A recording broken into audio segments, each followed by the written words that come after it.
So go ahead and make sure that you have a nice glisten to your paint, and then you're gonna lay your bubble wrap, or I'm sorry, your saran wrap right on top, and just make sure that you have some texture that's kind of showing up.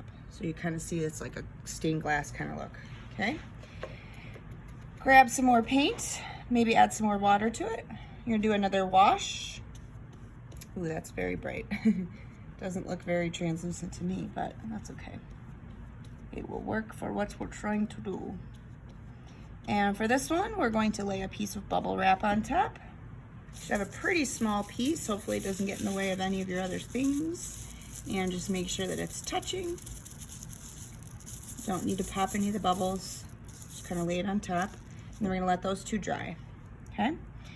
Now we're gonna have another wash. Make sure that it's nice and wet, not too wet, but not too dry. And you're gonna sprinkle some table salt.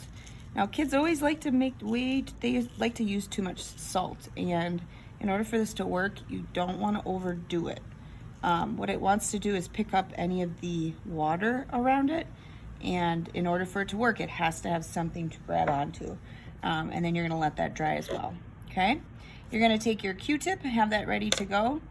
We're gonna use it as sort of like a paintbrush in a way. I'm just gonna grab some more water and a little bit of paint, lay it on top.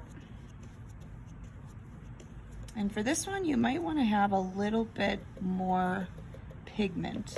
So try not to make it too light. You wanna have enough pigment for it to do its magic.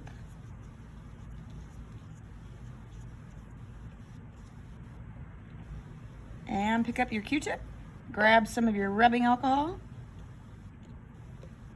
and draw away.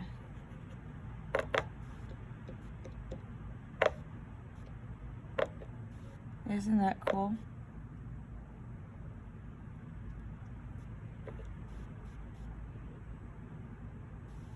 All right, so those are some of the texture techniques